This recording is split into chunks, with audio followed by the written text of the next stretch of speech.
ഋഷികേശ് വിടുകയാണ്. ഇത് ഗംഗയിലേക്കുള്ളൊരു കൈപ്പുഴയാണ്. വീതിയുണ്ട്, പക്ഷേ വെള്ളം കുറച്ച് കുറവാണ്. നമ്മളിവിടെ ഇന്നലെ രാംജൂലയിൽ പോയി. കൈലാസാശ്രമമുണ്ട് ഇവിടെ. കൈലാസാശ്രമത്തിൽ പോയി. അത് കഴിഞ്ഞ് സ്വാമി ചിദാനന്ദപുരിയുടെ കൂടെ ഹരിദ്വാർ പോയി. ഇവിടെ വെച്ച് കണ്ടുമുട്ടി. സ്വാമിജി ഇവിടെ ഉണ്ടായിരുന്നു. അപ്പം ഒന്ന് കണ്ടു. സ്വാമിജിയുടെ ഒപ്പം തന്നെ നമ്മൾ ഹരിദ്വാറിൽ പോയി. അവിടെ ദക്ഷൻ്റെ ക്ഷേത്രമുണ്ട്, അവിടെ പോയി. അത് കഴിഞ്ഞ് ഗംഗാരതി നടക്കുന്ന സ്ഥലം ഉണ്ടായിരുന്നു ഹരിദ്വാറിൽ. ആ ഘാട്ടിൽ പോയി. പക്ഷെ അവിടെ ഭയങ്കര തിരക്കായിരുന്നു. അതുകൊണ്ട് കാര്യമായിട്ട് വീഡിയോ ഒന്നും എടുത്തില്ല ഞാൻ. നമ്മൾ ഗുജറാത്തിൽ പോയപ്പം അവിടെ മാധവാനന്ദ ആശ്രമത്തിൽ താമസിച്ചു എന്ന് പറഞ്ഞില്ല. അത് സ്വാമി ചിദാനന്ദപുരിയുടെ ഗുരുവിൻ്റെ ഗുരു സ്ഥാപിച്ച ആശ്രമമാണ്. സ്വാമി വിമലാനന്ദഗിരി എന്നാണ് ഗുരുവിൻ്റെ പേര്.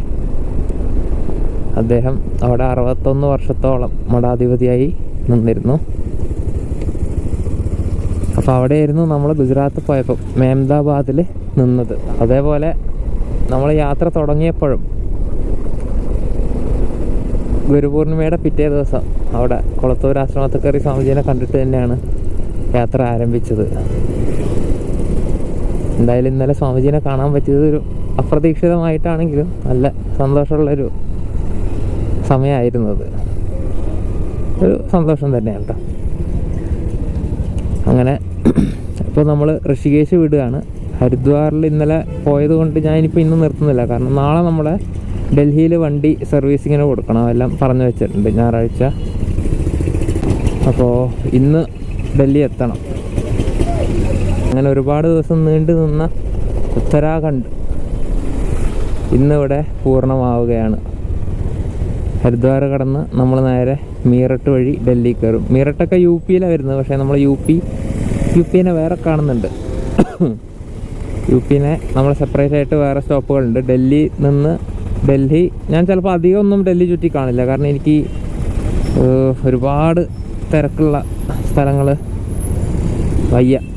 അതുകൊണ്ട് അവിടെ ഇപ്പം പുതിയതായിട്ട് സ്ഥാപിച്ച ഇന്ത്യ ഗേറ്റിൻ്റെ അടുത്തുള്ള സുഭാഷ് ചന്ദ്രബോസിൻ്റെ പ്രതിമയൊന്നും കാണണമെന്നുണ്ട്. ശരിക്കും പറഞ്ഞാൽ എനിക്ക് ഡൽഹിയിൽ ഇപ്പം പ്രത്യേകിച്ചൊന്നും കാണാൻ തോന്നുന്നില്ല.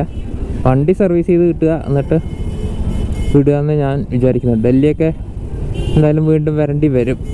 ആ സമയത്ത് വിശദമായിട്ട് കാണാമെന്ന് വിചാരിക്കുക ഞാൻ. ഇന്നിപ്പോൾ എത്രാം തീയതി? 18 തോന്നുന്നുണ്ട്. എത്ര ദിവസം? 15 ദിവസം. എനിക്കൊന്ന് വേറെ ഒരു സ്റ്റേറ്റും നമ്മൾ ഉത്തരാഖണ്ഡ് നിന്നിട്ടില്ല. ഇത്ര സ്ഥലങ്ങൾ കണ്ടിട്ടില്ല. ഉത്തരാഖണ്ഡിൻ്റെ ഒരു മെയിൻ സ്റ്റോപ്പാണ്. നമുക്കിവിടെ ഒരുപാട് സ്റ്റോപ്പുകൾ എൻ്റെ ലിസ്റ്റിലുണ്ടായിരുന്നു. അപ്പം വലിയൊരു ഭാഗമാണ് ഈ യാത്രയിലെ ഉത്തരാഖണ്ഡിലൂടെ ഇപ്പോൾ തീർന്നത്. ഇനിയിപ്പം ഇത്രയും അടുപ്പിച്ച് ഇത്രയും സ്റ്റോപ്പുകളുള്ള ഒരു സ്ഥലം ഉണ്ടാവില്ല. എനിക്ക് തോന്നുന്നു തമിഴ്നാട് പിന്നെയും കുറേയും കൂടി ഉണ്ടാവും. അത് ഏറ്റവും അവസാനം. അത് നമുക്ക് പിന്നെ നമ്മുടെ സ്വന്തം സ്ഥലമാണല്ലോ തമിഴ്നാട്. ഉള്ളത് ഇപ്പം ഹരിദ്വാർ റൂട്ടിലാണ്. മഴ പൊടിയുന്നുണ്ടായിരുന്നു, ഇപ്പം ഒന്ന് മാറി. ഇവിടെ കാണുന്ന ഫുൾ നല്ല കാടാട്ടോ. നമ്മൾ ഉത്തരാഖണ്ഡ് കയറിയ ദിവസവും ഇപ്പോൾ പുറകിലൊരു പാലം കഴിഞ്ഞു, സോങ് റിവർ എന്ന് പറഞ്ഞിട്ട്.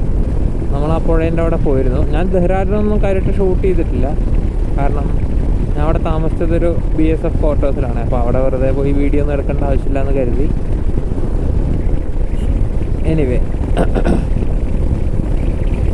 നല്ല ഭംഗിയുള്ള പെയിൻറ്റിങ്ങുകൾ ഇഷ്ടം പോലെ കാണാം. ഒരുപാട് മുനിമാരുടെയും ഇതല്ലേ, നാഗസാധുക്കൾ, സന്യാസിമാരുടെയും ഓരോ ചരിത്രങ്ങളിലുള്ള പുരാണങ്ങളിലുള്ള ഒരുപാട് ഫോട്ടോകളും കാര്യങ്ങളൊക്കെ, പെയിൻറ്റിങ്ങുകൾ നമുക്ക് ഒരുപാട് കാണാം. ഏതായാലും നമുക്കൊരു സ്ഥലം വന്നു പോകുമ്പോൾ അറിയാം എന്തോ ഒരു സ്പാർക്ക്. ഋഷികേശും ഹരിദ്വാറും ഞാൻ ഇനിയും വരും എന്തായാലും. കാരണം എന്താ വെച്ച് കഴിഞ്ഞാൽ ഇപ്പോൾ ഒന്നാമത് ഈ സമയം തിരക്കുള്ള ടൈമാണ്. പിന്നെ നമ്മൾ ഈ കണ്ടിന്യൂസ് യാത്രയുടെ ഭാഗമാകുമ്പോൾ ഒരു സ്ഥലത്ത് അധികം നിൽക്കാൻ പറ്റില്ല. പ്രത്യേകിച്ച് ഉത്തരാഖണ്ഡ് ഞാൻ ഇപ്പോൾ ഒരുപാട് ദിവസം നിന്നു. അപ്പോൾ എനിക്ക് 23-ാം തീയതി കാശി എത്തണ ആവശ്യമുണ്ട്. അപ്പോൾ ഇങ്ങനെ ഹരിദ്വാറും ഋഷികേശ് പിന്നെയും കണ്ടു കുറച്ച്. ഹരിദ്വാർ സത്യം പറഞ്ഞാൽ കാര്യമായിട്ടൊന്നും കണ്ടില്ല. അപ്പോൾ ഒരു വരവ് കൂടി വരേണ്ടി വരും പിന്നീട് എപ്പോഴെങ്കിലും. നമുക്ക് നോക്കാം. ഇപ്പോൾ തൽക്കാലം ഞാൻ ഉദ്ദേശിക്കുന്നത് ഡൽഹി പോവുക, ഡൽഹിയിൽ വണ്ടി സർവീസ് ചെയ്യണം. ഏറ്റവും ഇമ്പോർട്ടൻറ്റ് വണ്ടി നന്നായിട്ടെല്ലാം കാര്യങ്ങളും നോക്കണം. ഇവനാണ് നമ്മളെ എല്ലായിടത്തും എത്തിക്കുന്നത്. ഇവൻ്റെ കാര്യങ്ങൾ നന്നായിട്ട് മുഴുവനായിട്ട് നോക്കണം. അത് കഴിഞ്ഞ ശേഷം ഡൽഹി വിടും. ഡൽഹിയിൽ ഞാൻ പറഞ്ഞല്ലോ അധികം വിശദമായിട്ട് കാണാൻ നിൽക്കുന്നുണ്ടാവില്ല. ഇതാണ് കാരണം സമയം ഒരു പ്രശ്നമായതുകൊണ്ട്. ഇതേപോലത്തെ റോഡായിരുന്നു ഡെറാഡൺ ടു ഡോയ്വാല. അതേ ഹൈവേ കാണുമ്പോൾ അറിയില്ല, രണ്ട് സൈഡ് കാട് അതേപോലെ ഉണ്ട് കാണാൻ. പക്ഷേ ഇത് ഹരിദ്വാർ ടു ഋഷികേശ് ഹൈവേ ആണ്. എനിവേ വണ്ടി പുലിക്കുട്ടി കേട്ടോ. നമുക്ക് 5000 കിലോമീറ്ററായി ഓയിൽ ചേഞ്ച് ചെയ്തിട്ട്, എന്നിട്ടും വണ്ടി നല്ല അടിപൊളിയായിട്ടാണ് ഹൈവേ കയറി ഓടുന്നത്. ചെയിനൊന്ന് അഡ്ജസ്റ്റ് ചെയ്ത് കൊടുക്കുക, ലൂബ് ചെയ്ത് കൊടുക്കുക, വേറെ ഒന്നും അവൻ ആവശ്യപ്പെടുന്നില്ല കേട്ടോ. പിന്നെ എയർ ഒന്ന് ഇടയ്ക്ക് ചെക്ക് ചെയ്യണം, വേറെ ഒരു ഡിമാൻഡും ഇല്ല പാവം മോചോന്. അപ്പോൾ അതെ, എൻജിൻ ഓയിലൊക്കെ മാറ്റി വണ്ടി ഒന്ന് സെറ്റാക്കണം. എന്തായാലും നമ്മളുടെ ഈ യാത്രയിൽ ഏറ്റവും ടഫസ്റ്റ് ടെറൈനുകൾ അത് കഴിഞ്ഞു എന്ന് തന്നെ പറയാം ഇന്നത്തോടുകൂടി. ഇന്നൊന്നും പറയാൻ പറ്റില്ല, 2 ദിവസം മുമ്പേ കഴിഞ്ഞു. കാരണം ഇതൊക്കെ എന്താ പറയുക, നോർമൽ ഹൈവേ ആണ്. ഇപ്പോൾ ഹിമാലയം നമ്മളപ്പോൾ രണ്ടാമത്തെ തവണയും ഇറങ്ങിക്കഴിഞ്ഞു. ആലോചിക്കണം, നമ്മൾ കാശ്മീർ പോയി, ലഡാക്ക് പോയി, ഹിമാചൽ, ഉത്തരാഖണ്ഡ്, ഹിമാലയത്തിൻ്റെ മെയിൻ ഭാഗങ്ങളാണ് നമ്മളിത് കംപ്ലീറ്റ് ചെയ്തിട്ടുള്ളത്. അതോടെ ടഫസ്റ്റ് ടെറൈൻസ് കഴിഞ്ഞു എന്ന് പ്രതീക്ഷിക്കാം. നമുക്കിനി നോർത്ത് ഈസ്റ്റ് കുറച്ച് പോകാനുണ്ട്. നേപ്പാളിലെ ക്യാപിറ്റലാണ് പശുപതിനാഥ്, കാത്മണ്ഡു. അപ്പം അവിടെ ഒന്നും വലിയ കുഴപ്പം കാണുമെന്ന് വിചാരിക്കുന്നില്ല ഞാൻ. ഹിമാലയത്തിൻ്റെ അവസാനത്തെ മലനിരകളും കൂടി കണ്ടുകൊണ്ട് നമുക്കങ്ങനെ പതുക്കെ ഉത്തരാഖണ്ഡ് വിടാം. ഇപ്പോൾ ഹരിദ്വാരത്തും നമ്മൾ നിർത്തില്ല, പാസ് ചെയ്ത് പോവുക ചെയ്യുക. ഹരിദ്വാർ എൻട്രിയാണ്, ദ്വാരം ഹിമാലയത്തിലേക്ക്. നമ്മളിതിപ്പം ഹരിദ്വാറാണുള്ളത്. ഇന്നലെ നമ്മൾ ഇരുട്ടത്താണ് ഇവിടെ വന്നത്, അതുകൊണ്ട് കാര്യമായിട്ടൊന്നും കാണാൻ പറ്റിയില്ല. അതായത് ടൗണേ. ഹരിദ്വാറിലൂടെ പോകുമ്പം ഇടയിലായിട്ട് ഇങ്ങനെ പാലങ്ങൾ കാണും. അപ്പോൾ അതൊക്കെ ഗംഗയാട്ടോ. ഈ കാണുന്നത് ഗംഗയുടെ കൈപ്പുഴയാണ്. അതുപോലെ ഒരുപാട് കൈപ്പുഴകൾ നമുക്ക് ഇവിടെ കാണാൻ പറ്റും. ഗംഗയാണ് എല്ലാം ഇങ്ങനെ ഒഴുകിക്കൊണ്ടിരിക്കുന്നത്. അവിടെ ഇവിടെയൊക്കെ കാണും ഗ്യാപ്പുകൾ, അവിടെയൊക്കെ പുഴ ഒഴുകുന്നുണ്ടാവും. അതെല്ലാം ഗംഗയാണ്. ഹരിദ്വാർ നമ്മളിന്നലെ പറഞ്ഞു, ഇവിടെ വന്നപ്പം ദക്ഷയാഗം നടന്ന സ്ഥലം, സതീദേവി അഗ്നികുണ്ഡത്തിൽ ചാടി മരിച്ചു എന്ന് പറയപ്പെടുന്ന സ്ഥലം, അവിടെ വന്നിരുന്നു. അവിടെ ഒരു അമ്പലമുണ്ട്, ദക്ഷയാഗം നടന്ന സ്ഥലം എന്ന് പറഞ്ഞിട്ട്. അപ്പോൾ അവിടെയൊക്കെ പോയിരുന്നു.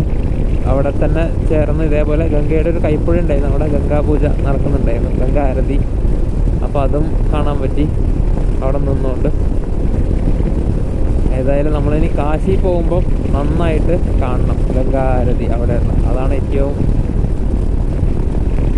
വലിയ ഗംഗാപൂജ. ഇതിവിടെയാണ് നമ്മൾ ഇന്നലെ രാത്രി വന്നതെന്ന് തോന്നുന്നുണ്ട്. ഈ പാലം കാണുമ്പോൾ അതുപോലെ ഉണ്ട്. അത് തന്നെ അവിടെയാണ് ഇന്നലെ രാത്രി വന്നത്. അടിയിലൂടെ അങ്ങനെ പോയി വണ്ടി അവിടെ പാർക്ക് ചെയ്ത് അങ്ങോട്ടേക്ക് നടന്നു. ഈ ഹരിദ്വാറിൻ്റെ തീരത്തിലൂടെ ഗംഗ ഒഴുകുന്നു, നമ്മളും ഗംഗയോടൊപ്പം. നമ്മളിങ്ങനെ പതുക്കെ ഉത്തരാഖണ്ഡ് ഇപ്പോൾ വിടും. അപ്പോൾ എത്ര ദൂരം ഗംഗ ഉണ്ടാവും എന്നറിയില്ല. പക്ഷേ വഴിയെ നമ്മൾ ഡൽഹി വിട്ടാലും ഗംഗയുടെ തീരത്തോടെ തന്നെയാണ് അധികവും യാത്ര, കുറേ ദൂരം. അപ്പോൾ ഗംഗയെ നമുക്ക് ഇനിയും കാണാം. 100 കിലോമീറ്റർ കൂടി നമ്മൾ വളരെ പെട്ടെന്ന് കേട്ടോ ഡിസ്റ്റൻസ് കവർ ആവുന്ന. നല്ല ഹൈവേ ആണ്, മലയോരെല്ലാം വിട്ട് പരന്ന ഹൈവേ അല്ലേ. അപ്പോൾ വേഗത്തെന്ന് വിചാരിക്കുക. ഞാൻ ആലോചിക്കുന്നത് ഇന്ന് കർത്തവ്യവാദിൽ പോയാലോ. പുതിയതായിട്ട് ഉദ്ഘാടനം ചെയ്ത സുഭാഷ് ചന്ദ്രബോസിൻ്റെ സ്റ്റാച്യൂവും ഇന്ത്യ ഗേറ്റും ഒക്കെ ഒന്ന് കണ്ടിട്ട് ഇന്നത്തെ ദിവസം അവസാനിപ്പിക്കാമെന്ന് തോന്നുന്നു. സമയം ഉണ്ടാവും തോന്നുന്നുണ്ട്. കാരണം ഇപ്പോൾ 100 കിലോമീറ്റർ ഉള്ളൂ ഡൽഹി. അതിപ്പോൾ ഒരു 2 മണിക്കൂർ കൊണ്ട് എത്തും. 2 മണിക്കൂറിനുള്ളിൽ എത്തുമായിരിക്കും, അവിടെ ബ്ലോക്കൊന്നും ഇല്ലെങ്കിൽ. നമ്മളിപ്പോൾ ഉള്ളത് മീററ്റ് ഡൽഹി എക്സ്പ്രസ് ഹൈവേയിലാണ്. എൻ്റെ പേടി എന്ന് വെച്ച് കഴിഞ്ഞാൽ വേറെ വഴിയൊന്നും കാണാനില്ല. ബൈക്കാണോ ട്രാക്ടറാണോ എന്നറിയില്ല. ഒരു സിമ്പിൾ കണ്ടു, ആൾക്കാരോട് വെച്ചപ്പോൾ ബൈക്ക് പോകുന്നു പറഞ്ഞു. ബൈക്ക് പോകുന്നുണ്ട്. ഇനി കുറച്ച് കഴിയുമ്പോൾ വല്ല ഫൈൻ പിടിക്കുമെന്നാണ് എനിക്കറിയാത്തത്. എന്തായാലും കണ്ടറിയാം. ദൈവമേ, ഒരു എക്സ്പ്രസ് ഹൈവേ പണ്ട് കയറിയിട്ട് പോലീസ് പിടിച്ചതാണ്. നമ്മളങ്ങനെ ഇതപ്പോൾ ഡൽഹി അടുക്കാനായി. ഇൻഫാക്ട് നമ്മളിപ്പോൾ ചിലപ്പോൾ ഡൽഹിയിലായിരിക്കും, അതും അറിയില്ല. UP കഴിഞ്ഞ് ഡൽഹി കയറിക്കൊണ്ടിരിക്കുകയാണ്. ഇപ്പോൾ നമ്മൾ പോയിക്കൊണ്ടിരിക്കുന്നത് 12 വരി പാതയാണ്. 6 വരി അങ്ങോട്ടേക്ക്, 3 6 വരി ഇങ്ങോട്ടേക്ക് അപ്പുറത്തുനിന്ന്. ആലോചിച്ചോ, റോഡിൻ്റെ വീതി നോക്കുക, നോക്കിയേ, എമ്മാതിരി ഹൈവേ. ഇതാദ്യം എത്താ 12 വരി പാത.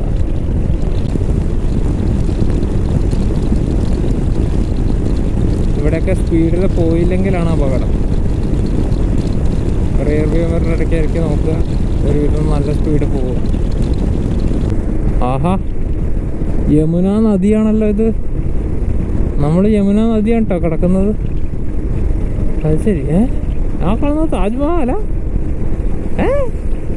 ഇവിടെയാ? അപ്പൊ ആഗ്ര എന്നുള്ള ബോർഡ് അങ്ങോട്ട് കണ്ടു.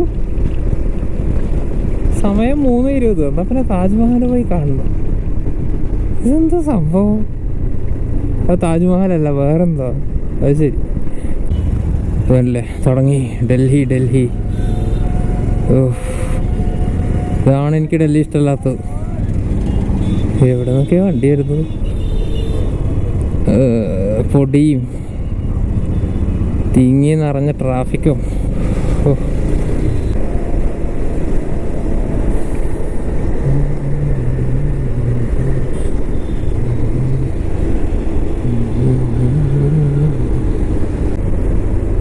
എൻ്റെ ട്രാഫിക്കൊന്നും മനസ്സിലാവുന്നില്ലേ. എന്തൊക്കെയോ വഴികളും മുകളിൽ കൂടെ ട്രെയിനും പോകുന്നുണ്ട്. ഗൂഗിൾ എന്തൊക്കെയോ പറയുന്നുണ്ട്. ഫുൾ റോഡുകളാണ്, കൺഫ്യൂഷനാണ്. യെസ്, അങ്ങനെ കണ്ടു ഇന്ത്യ ഗേറ്റ്. എൻ്റെ ഇന്ത്യ ഗേറ്റ് വഴി പോയിട്ട് നോക്കാം. ആഹാ, സൈഡിലുള്ള പെയിൻറ്റിങ് നല്ല ഭംഗിയുണ്ടല്ലോ. Go straight India gate. അമ്മ, ടണൽ അണ്ടർപാസ് ആണല്ലോ. പുക കാണാം വണ്ടികളുടെ. ഇതിൻ്റെ ഉള്ളിൽ മണക്കുന്നുണ്ട്. ഇത് പാട്ടിയാല ഹൗസ്.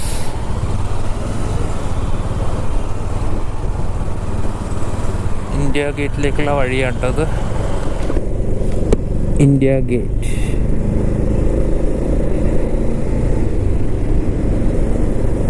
എന്തൊക്കെയാണോ? ഇതാ ഇന്ത്യ ഗേറ്റ്. ഇതാ. അയ്യോ, ഗൂഗിൾ എന്തൊക്കെയോ പറയുന്നുണ്ട്. ആഹാ, അവിടെ സ്റ്റാച്ചു അടക്കം കാണാം. ഏതായാലും പാർക്കിംഗ് എവിടെയുള്ളതെന്ന് ചോദിച്ചു നോക്കാം.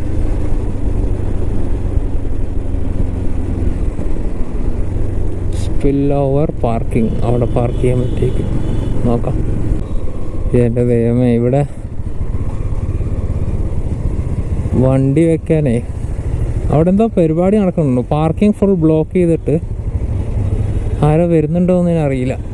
ഡൽഹി അല്ലേ, എന്താ അവസ്ഥ എന്ന് ആർക്കറിയാം. ഒരു കണക്കിന് വണ്ടി വെച്ചിട്ടാണ് ഇപ്പം നടക്കുന്നത് കേട്ടോ. Delhi, the capital of India അല്ലേ.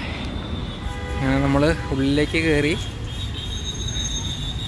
ഇവിടെ എൻട്രി ഫ്രീ ആണ്. ഇവിടെ ഒരു പാർക്കും കൂടെ ഉണ്ട് ചേർന്നിട്ട്. India gate, Delhi.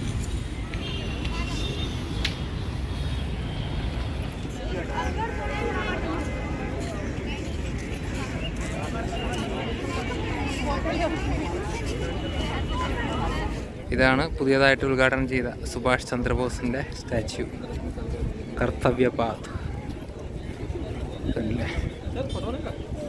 മിക്കവാറും ഡൽഹിയിൽ നിങ്ങളെ ഞാൻ ഇത് മാത്രമേ കാണിച്ചു തരുന്നുണ്ടാവുള്ളൂ എന്ന് തോന്നുന്നു കേട്ടോ. ഡൽഹിയിൽ വേറെ എവിടെയും ഞാൻ പോകുമെന്ന് എനിക്കറിയില്ല.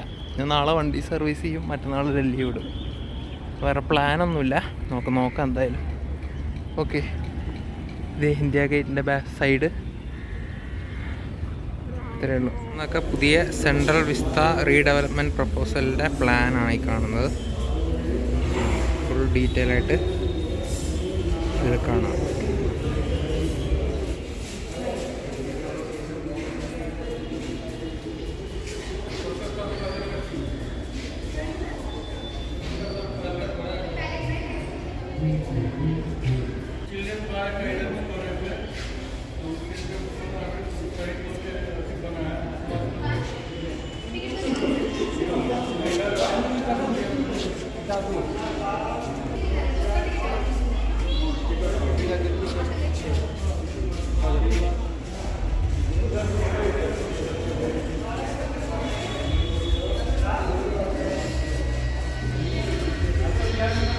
നമ്മൾ ആ കണ്ടതൊക്കെ അണ്ടർപാസിലായിരുന്നു.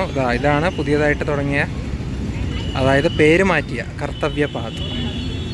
ഇതല്ലേ, ഇതങ്ങനെ നേരെ പോകും. ഇവിടെയൊക്കെയാണ് നമ്മുടെ ഇൻഡിപെൻഡൻസ് ഡേ, റിപ്പബ്ലിക് ഡേ ദിവസങ്ങളിലൊക്കെ പരേഡ് നടക്കില്ലേ, അതിവിടെയാണ്. ഞാൻ വണ്ടി പാർക്ക് ചെയ്തിട്ട് ഇവിടെ പോയതാണ്. അപ്പോൾ പുറത്തേക്ക് എടുക്കാൻ നോക്കുമ്പോൾ തിരിച്ചു വരുമ്പോൾ ഇവിടെ വേറൊരു കാർ ഒരുത്തം പാർക്ക് ചെയ്ത് വെച്ച് പോയേ കാണുന്നത്. അവൻ്റെ തലയിലൊക്കെ എന്താണെന്നാണ് ഞാൻ ആലോചിക്കുന്നത്. ഇതുണ്ടല്ലേ, അപ്പുറത്ത് വേറെ വണ്ടി. ശരിക്കും പുറത്തേക്ക് പോകാനുള്ള എക്സിറ്റാണ് ഈ കാണുന്നത്. ഇവിടെ ബൈക്ക് വെച്ച് പോയി അതിൻ്റെ മുന്നിൽ ഈ ഒരു ഗ്യാപ്പിൽ അവൻ പാർക്ക് ചെയ്തിട്ട് പോയി. വരട്ടെ. അതൊക്കെയാണ് ഡൽഹിയിൽ. എൻ്റെ ദൈവമേ, ഇപ്പോൾ മനസ്സിലായല്ലോ ഡൽഹി എന്തുകൊണ്ടാണ് ഇഷ്ടമില്ലാത്തത്. നമ്മുടെ പോസ്റ്റാണ്, തള്ളി നോക്കാൻ പറ്റുമോ നോക്കാം. വണ്ടി വെച്ച് പോയാൽ അവിടെ തന്നെ ഉണ്ടായിരുന്നു, അതുകൊണ്ട് വേഗം മാറിക്കെട്ടി വണ്ടി. നമ്മൾ നേരെ സർവീസ് സെൻറ്ററിൻ്റെ അടുത്തുള്ള ഏതെങ്കിലും ഭാഗത്ത് വല്ല റൂം കിട്ടുമോ നോക്കാം. നാളെ രാവിലെ വേഗം കൊണ്ടുപോയി കൊടുക്കാമല്ലോ, നോക്കാം. ഇതേ ഇവിടുത്തെ ലീ മെറിഡിയൻ എന്തൊക്കെയോ കാണാം. ശാസ്ത്രി ഭവൻ. അമ്പോ, സെൻട്രൽ വിസ്റ്റയുടെ പണിയാണെന്ന് തോന്നി ഈ നടക്കുന്നത്. ബിൽഡിങ് കണ്ടിട്ട് അടിപൊളി. ഇതെന്താ, റെയിൽവേയാ? വാ, അവിടെ കൺസ്ട്രക്ഷൻ നടക്കുന്നത് കാണാം. റെയിൽ ഭവനാണിത്. ഇവിടെ എന്താണ്, കൃഷി ഭവൻ. കൊള്ളാലോ. അത് ശരി, നമ്മൾ വീണ്ടും ഇതേ കർത്തവ്യപാതിൻ്റെ ഇപ്പുറത്തെ സൈഡ് എത്തിയിട്ടോ. നമ്മൾ അവിടെ ആയിരുന്നില്ല. ഇതാ ഇന്ത്യ ഗേറ്റ് കാണാൻ ദൂരെ. ഇതാ ഇവിടെ എത്തി. ഇതങ്ങനെ പോയി ഇതല്ല. അപ്പോൾ സെൻട്രൽ വിസ്റ്റയുടെ പണി തന്നെയാണ് തോന്നുന്നു നമ്മൾ കണ്ടത്. വാ, ന്യൂ ദില്ലി പക്ക സെൻറ്റർ കേട്ടോ ഇത്. നമ്മളിപ്പോൾ ഉള്ളത് ഡൽഹി. ഈ ഭാഗത്ത് എവിടെയൊക്കെയാണ് പ്രൈം മിനിസ്റ്ററിൻ്റെയും പ്രസിഡൻറ്റിൻ്റെ ഒക്കെ താമസം. ആ മാപ്പിൽ നമ്മൾ നേരത്തെ കണ്ടു. നല്ല വെയിൽ മുഖത്തേക്ക് അടിക്കുന്നു. ഇത് എത്ര റൗണ്ട് അബൌട്ടാണെന്നറിയോ? ഫുൾ കണക്റ്റഡാണ്. ടിക് ടിക് ടിക്.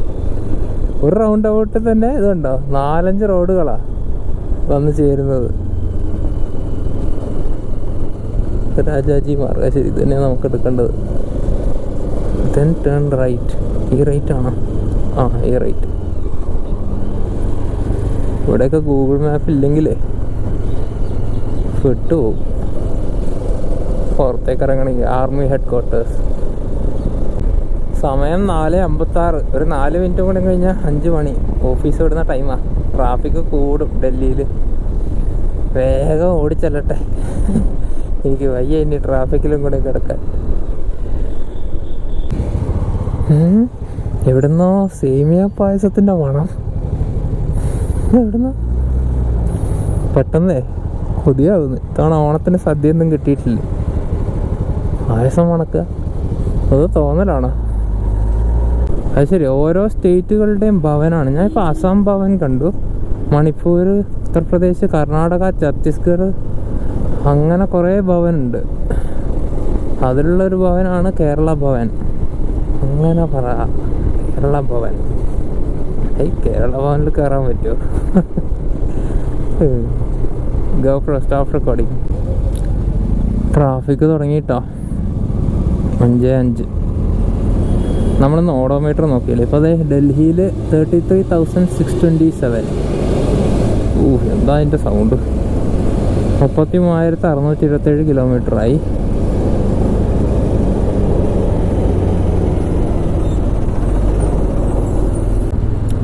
ഡൽഹിയിൽ മുക്കിനും മൂലയ്ക്കും ക്യാമറകളാണ്, ഫുൾ സർവൈലൻസിലാണ്. നമ്മുടെ ക്യാപിറ്റലാണല്ലോ, പിന്നെ ഇത്രയധികം പോപ്പുലേറ്റഡും അല്ലേ, അത്യാവശ്യം. ഡൽഹി എയിംസ് ലെഫ്റ്റിലേക്ക് പോയാൽ നമുക്ക് റൈറ്റാ. Block Delhi traffic. ഡൽഹിയിൽ എവിടെ പോയാലും റോഡിൻ്റെ സൈഡിൽ മരങ്ങൾ കാണാം കേട്ടോ. വേപ്പാണ് അധികം, നല്ലതാണ് എയർ പ്യൂരിഫിക്കേഷൻ. പക്ഷെ ഇവിടുത്തെ പൊല്യൂഷന് ഇവിടുത്തെ ഇത്ര വേപ്പൊന്നും പോരാ, അത് വേറെ കാര്യം.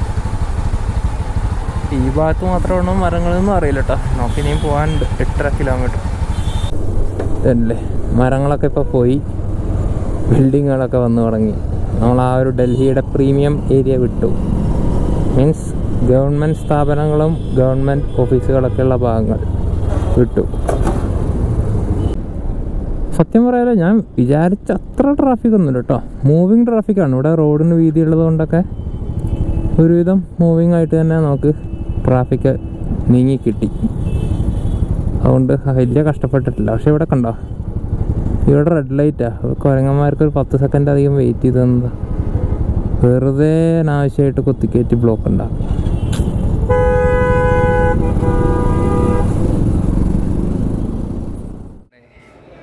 താജ് മഹൽ